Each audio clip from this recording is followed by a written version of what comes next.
বাস্তব ঘটনা অবলম্বনে ইমরানের সাথে শারীরিক সম্পর্ক করার 2 মাস পর নিহিতা বুঝতে পারল তার মাঝে একটি জীবনের অস্তিত্ব বড় হচ্ছে।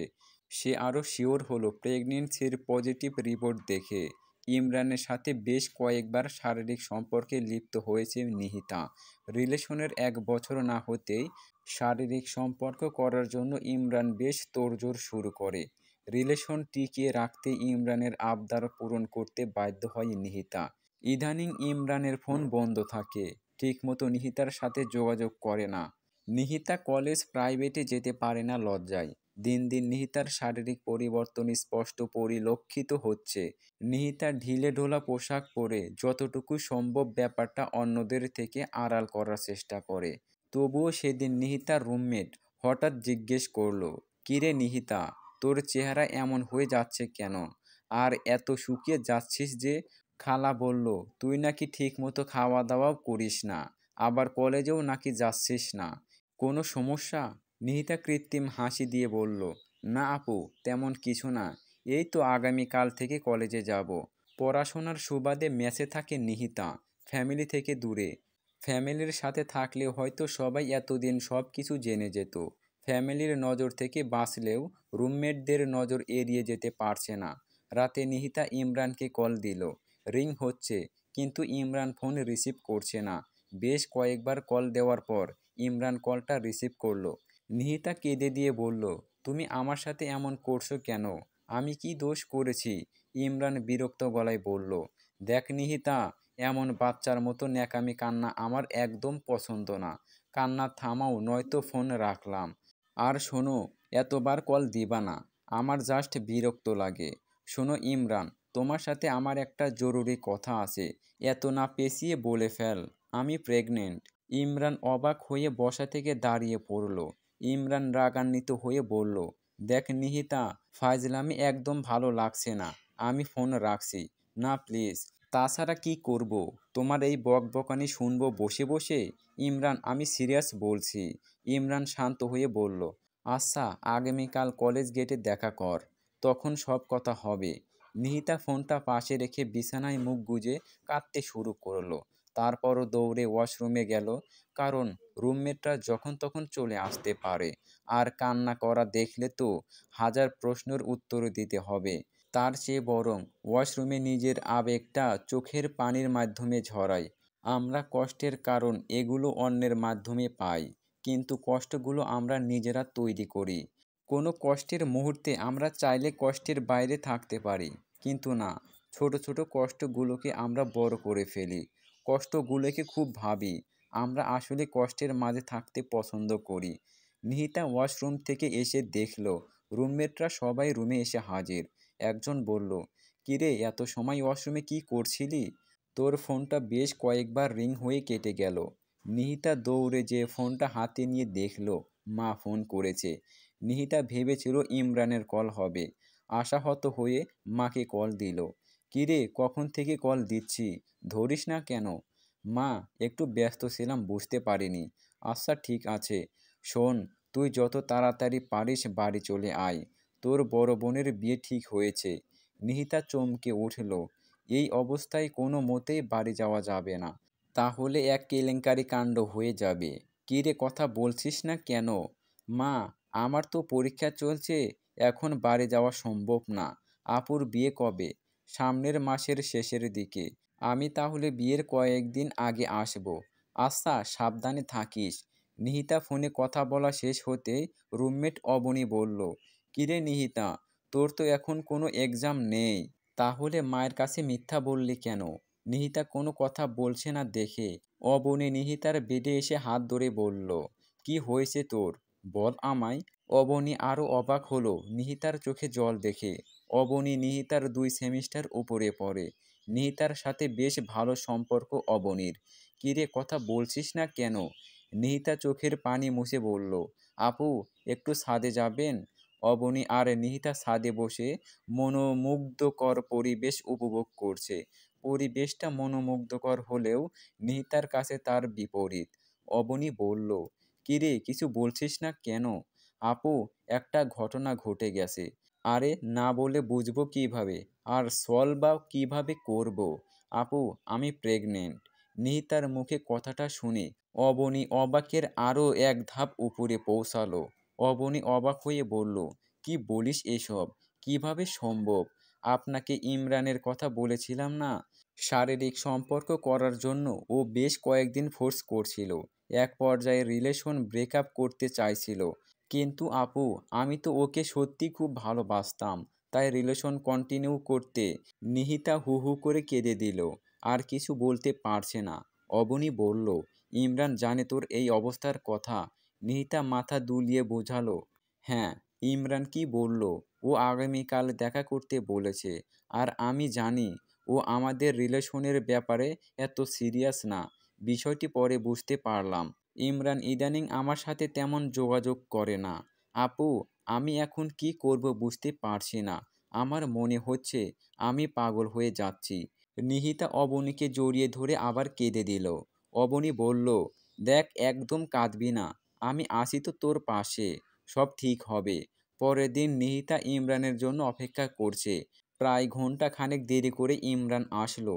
দেখ নিহিতা, গতকাল রাতের কথা যদি সত্যি হয়, তাহলে এখানে আমার কিছু করার নেই। ভুল দুজনেরই। নিহিতা বলল, তাহলে চলো বিয়ে করে ফেলি।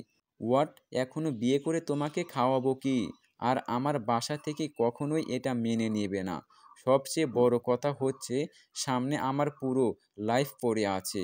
এখন বিয়ে করে আমি আমার ভবিষ্যৎ নষ্ট করতে পারবো না। এসব তুমি কি বলছো? তুমি তো আমাকে ভালোবাসো। আর আমার মাঝে যে তোমার অস্তিত্ব বড় হচ্ছে, সেটার কি কোনো ফিলিংস নেই তোমার কাছে?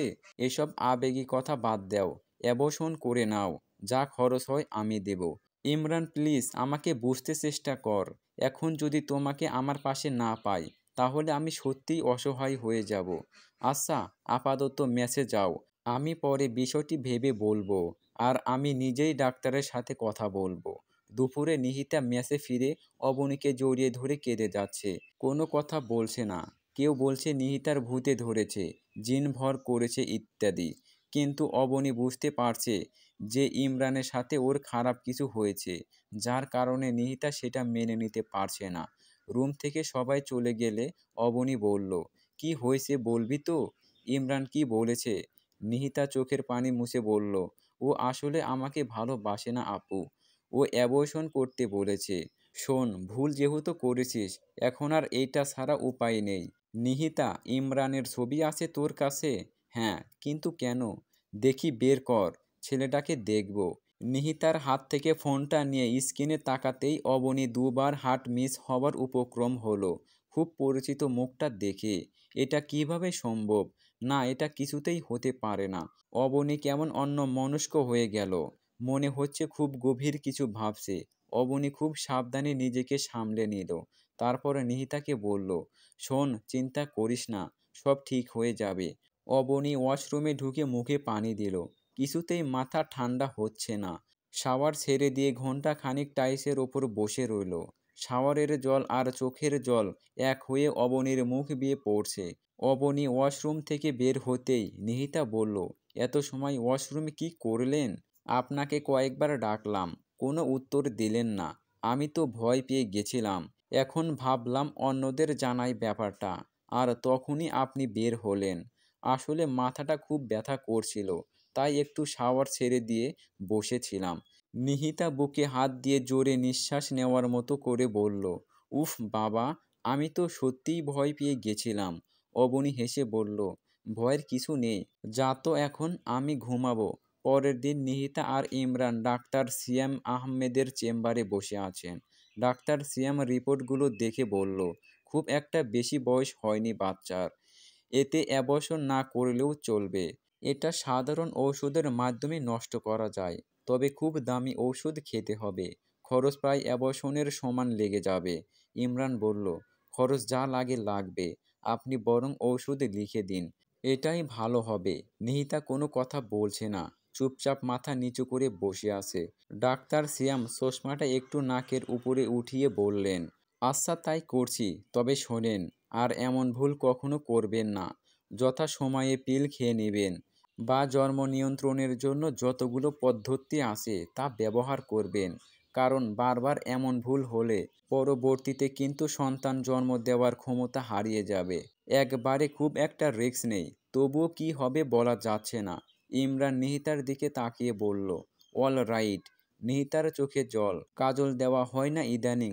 কাজল থাকলে নিশ্চয় চোয়ালে লেপ্টে যেত। ইমরান প্রথমেই বলতো সে নাকি আমার ওই কাজল কালো চোখের প্রেমে পড়েছে, কিন্তু এখন আর চোখের দিকে ভুলেও তাকায় না। ওর এখন আর নাকি ন্যাকামো ভালো লাগে না। ওর ভালো লাগে আমার চুলের সুবাস, ঠোঁটের স্বাদ আর নরম শরীরের গন্ধ। মানুষ পরিবর্তন হয়, তাই বলে এতটা কিভাবে হওয়া সম্ভব? নিহিতা আর ইমরান রিকশায় করে ডাক্তারের চেম্বার থেকে ফিরছে। হঠাৎ ইমরান নিহিতাকে জড়িয়ে ধরল। নিহিতা অবাক হলো না। এখন আর এসব ব্যাপারে নিহিতার অবাক লাগে না, তবে ঘৃণা হয় প্রচুর। মনে হয় শরীরের ওর স্পর্শ করা প্রতিটি জায়গা আগুনে পুড়িয়ে দেই। ইমরান একটু নরম সুরে বলল, বাবু কথা বলছো না কেন? এমনি, ভালো লাগছে না। শোনো, ওষুধগুলো ঠিক নিয়ম করে খেয়ে নিবা, ওকে? আর আমি রাতে ফোন দিব। ইমরান আবার পরিবর্তনের অভিনয় করছে। ইমরান আবার বলল, আমি জানি তুমি আমার উপরে খুব রাগ করে আছো। আচ্ছা, আমি কি করব বলো তো? এই সময়ে এমন খবর শুনলে কারো কি মাথা ঠিক থাকে? প্লিজ কথা বলো। নিহিতা কিছু বলছে না। ইমরান এবার নিহিতার হাত ধরে বলল, আর এমন হবে না, প্লিজ মাফ করো। নিহিতা তবুও কিছু বলছে না। মানুষ এমন একটি প্রাণী যার আবেগের পরিমাণ অনেক। আমাদের কেউ অত্যাধিক পিওরিটি দেবে, এটা আমরা সব সময় চাই। কেউ যখন আমাদের কাছে ফিরে আসতে চায়, আমরা তাকে এড়িয়ে চলি। আর যখন কেউ আমাদের ছেড়ে চলে যেতে চায়, আমরা তাকে আরও আঁকড়ে ধরি। কিন্তু বাস্তবতা একটা কথা আছে, বিনা স্বার্থে কেউ তুলার বোঝাও বহে না।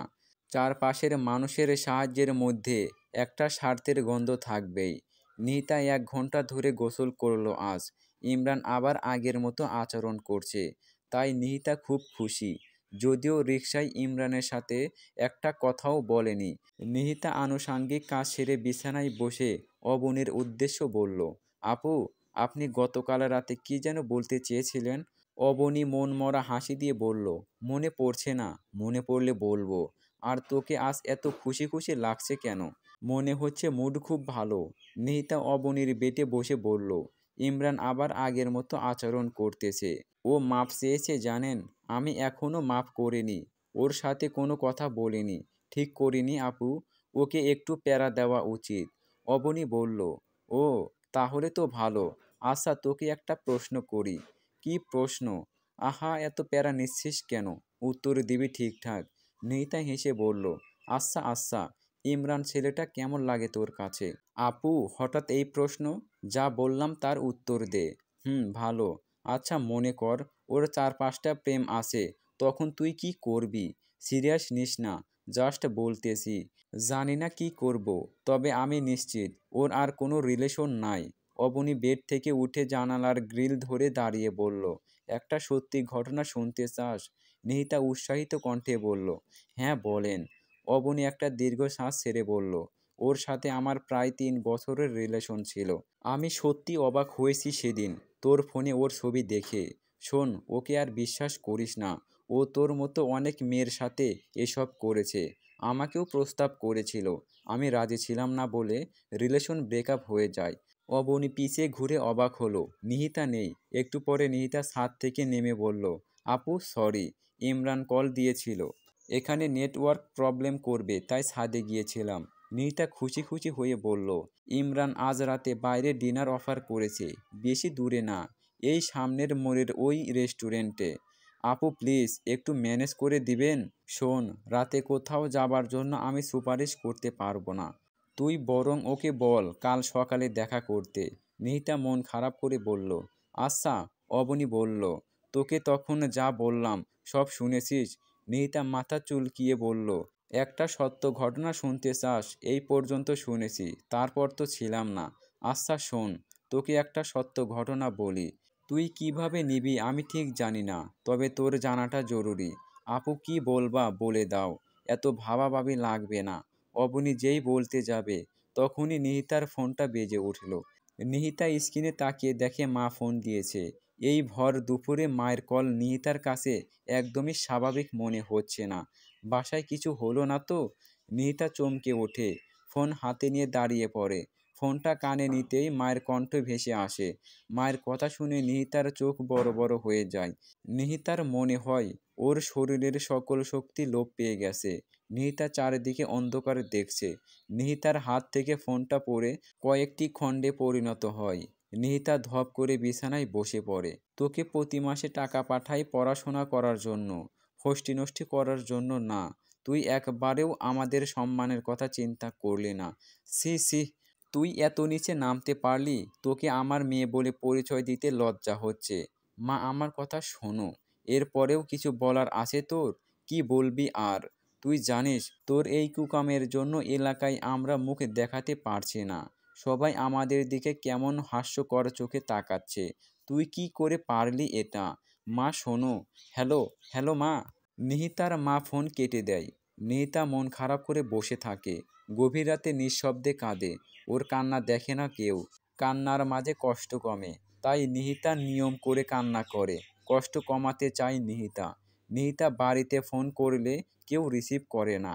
নিহিতার সাথে এক প্রকার যোগাযোগ অফ বাড়ির সাথে। নিহিতার মাঝে মাঝে মরে যেতে ইচ্ছে হয়। এই পৃথিবীর প্রতিটি বস্তু অসহ্য লাগে নিহিতার কাছে। অবনী নিহিতাকে খুব সাবধানে সামলে রেখেছে। নিহিতার এই অসময়ে অবনীর সাহায্যের পরিমাণ অনেক। নিহিতার মেসের ভাড়া, কলেজ ফ্রি, সকল খরচ অবনী বহন করে। নিহিতা বেশ কয়েকদিন পরে প্রেগনেন্সি টেস্ট করে দেখল, রেজাল্ট পরিবর্তন। নিহিতার বুকের মাঝে দীর্ঘশ্বাস, চোখে জল। জলটা দুঃখের না সুখের নিহিতা বুঝতে পারছে না। রাতে নিহিতা কয়েকবার ইমরানকে কল দিল। ইমরান রিসিভ করল না। ইদানিং ইমরানের সাথেও যোগাযোগ হচ্ছে না তেমন। বাড়িতে তো কথাই হয় না, কেউ কথা বলতে চায় না। অবনীর নাম্বার দিয়ে একদিন কল দিয়েছিল নিহিতা। নিহিতা কোনো কথা বলেনি, শুধু মায়ের কণ্ঠটা শুনেছে। মায়ের সাথে কথা বলতে ইচ্ছে হচ্ছিল খুব, কিন্তু সম্ভব হয়নি। মা কয়েকবার হ্যালো হ্যালো বলে ফোনটা কেটে দেয়। কী রে, কী ভাবছিস? অবনীর কথায় নিহিতার ঘোর কাটে। নিহিতা একটু নড়ে চড়ে বসে বলে, কিছু না আপু। ইমরানের সাথে এখন সব ঠিক তো? নিহিতা একটু স্নান হাসি দেয়। তারপর বলে, কিছুই ঠিক নেই। সব উল্টাপাল্টা হয়ে গেছে। জীবনের মানেগুলো আর খুঁজে পায় না। বাড়ি থেকে কেউ যোগাযোগ করে না। আপু, আমি সত্যিই কী করব বুঝতে পারছি না। শোন নিহিতা, এত চিন্তা করে কাজ নেই। যেটা হওয়ার তো হয়ে গেছে। এখন নিজে শক্ত হতে হবে। তারপর বাকি পথ চলতে হবে। নয়তো তুই এগোতে পারবি না। আর এখন তোকে সাফল্যর কাছে যেতেই হবে। আর বাড়িতে সবাই রাগ করে আছে। দেখবি আর কিছুদিন পর ঠিক তোর সাথে যোগাযোগ করবে। আপন মানুষগুলো কখনো রাগ করে থাকতে পারে না। আপন মানুষের রাগটা সাময়িকই, এতে এত ভেঙে পড়তে নেই।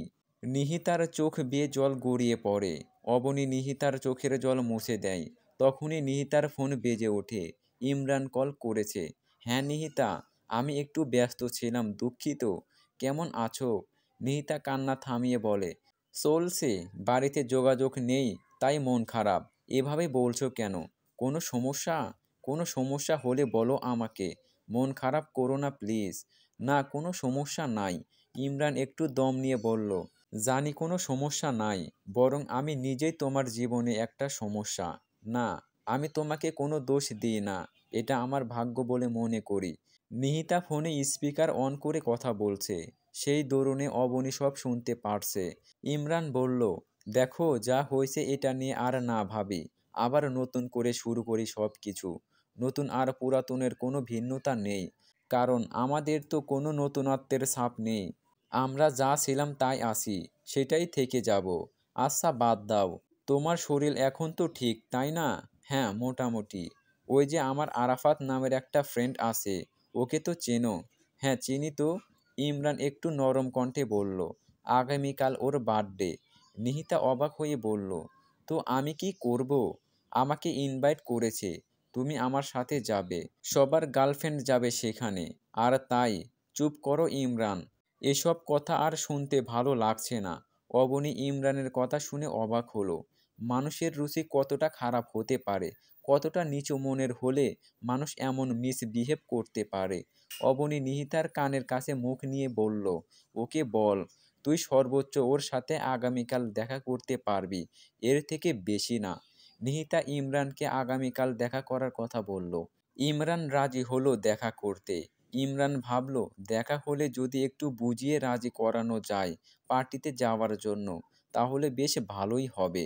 নিহিতা অবনীর কথা অনুযায়ী ইমরানকে আগামীকাল দেখা করতে বলল ঠিকই, কিন্তু ওর মাথায় এখনো কিছুই যাচ্ছে না। ইমরানের সাথে নিহিতার কথা শেষ হলে অবনী বলল, আগামীকাল একটা মজার ঘটনা দেখাবো তোকে। তোর জন্য মজা হবে কিনা জানি না, তবে আমার জন্য মজাদার। নিহিতা এবারও কিছু বুঝল না। বলল, আপু বুঝলাম না, তোর বোঝা লাগবে না। আর হ্যাঁ, তোর বোনের বিয়ে কবে যেন, জানিস নাকি?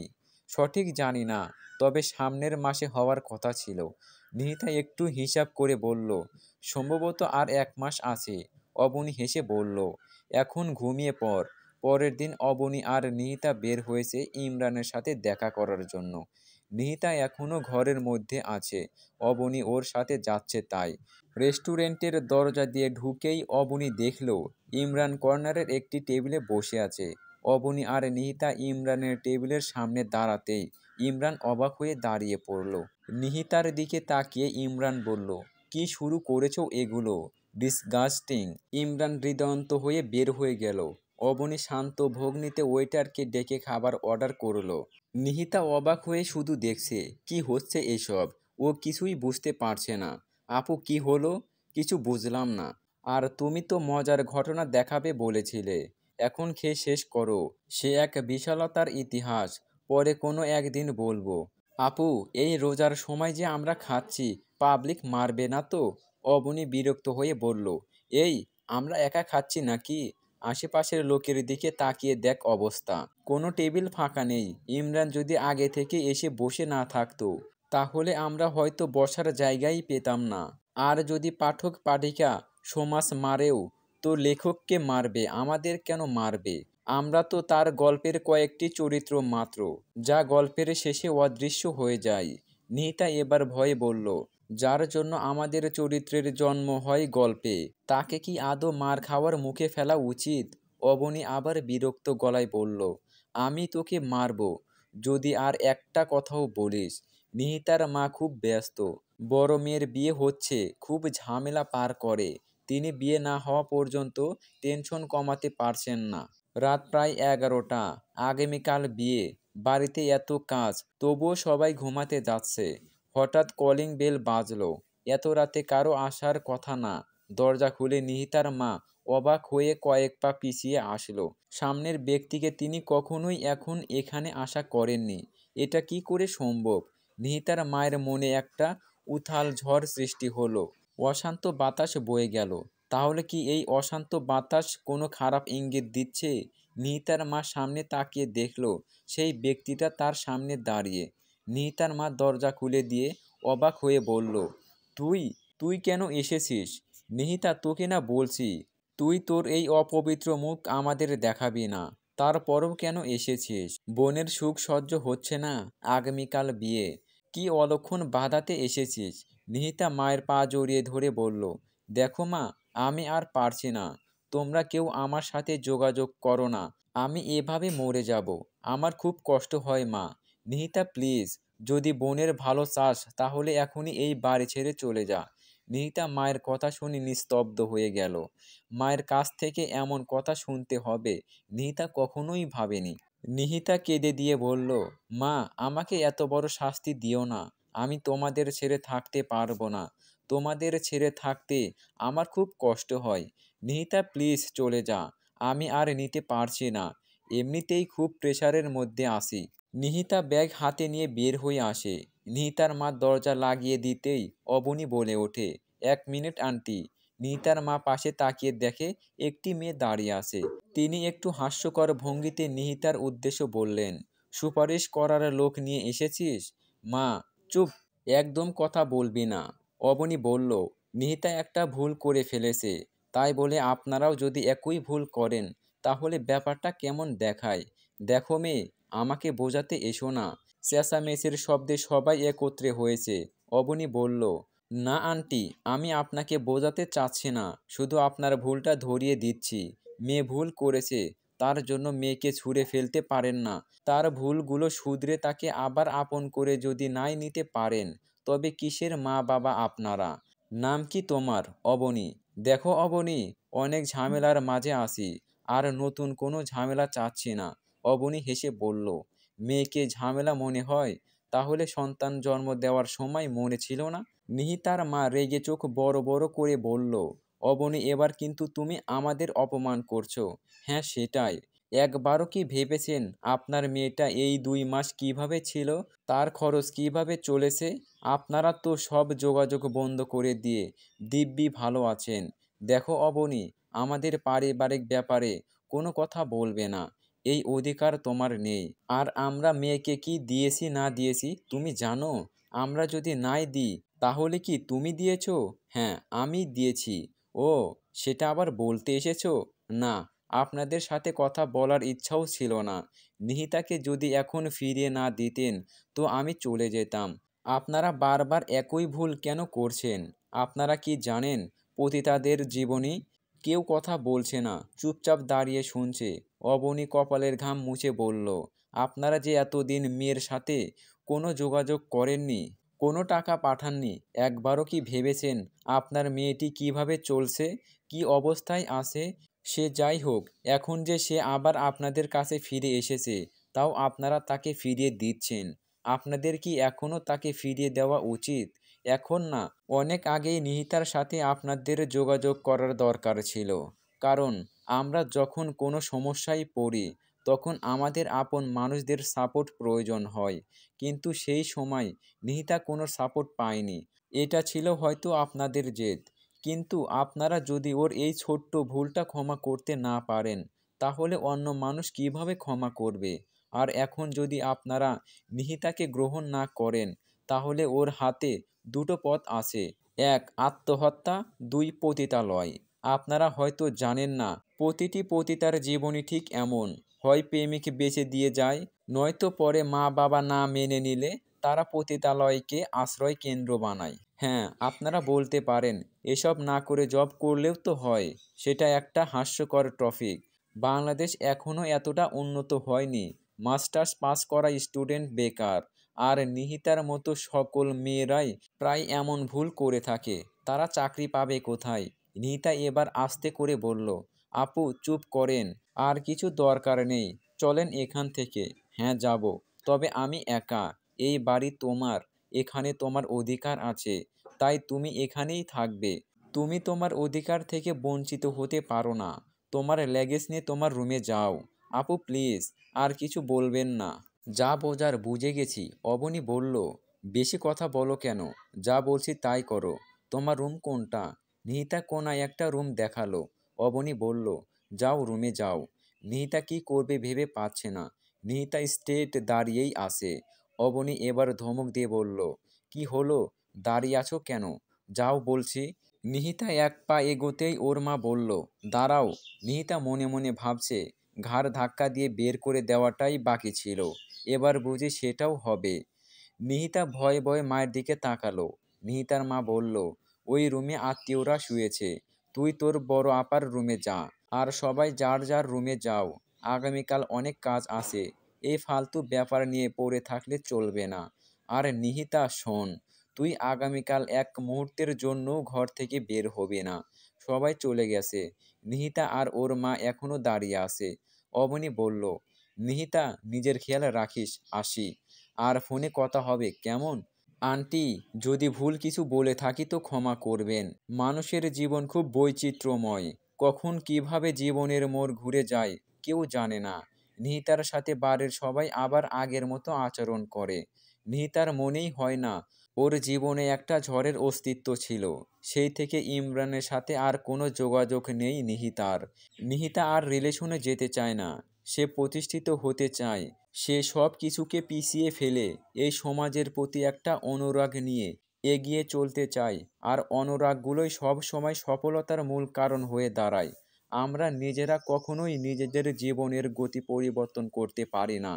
এর জন্য আল্লাহর কাছে প্রার্থনা করা প্রয়োজন এবং কারো সাহায্যের প্রয়োজন। কেননা আমরা সবাই অন্যের উপর নির্ভরশীল। নিহিতা নিজের পায়ে দাঁড়িয়ে এই সমাজকে দেখাতে চায় ঊর্ধ্বপতন ইচ্ছা আল্লাহ সফল করতেই পারেন। নিহিতার জন্য দোয়া রাখবেন সবাই, সে যেন তার লক্ষ্যে পৌঁছাতে পারে। পরিশিষ্ট, মানুষ ভুল করলে তাকে ছুঁড়ে ফেলে দিও না, বরং সে যদি ভুলটা বুঝতে পারে তবে তাকে সুযোগ দাও, ভালো ব্যবহার করো। যেহেতু এটা একটা বাস্তব ঘটনা অবলম্বনে, তাই এর মাঝে অহরহ শিক্ষা লুকিয়ে আছে, সেগুলো থেকে বিরত থেকে এগিয়ে চলুন। গল্পটা এখানে শেষ হলো, সমাপ্ত।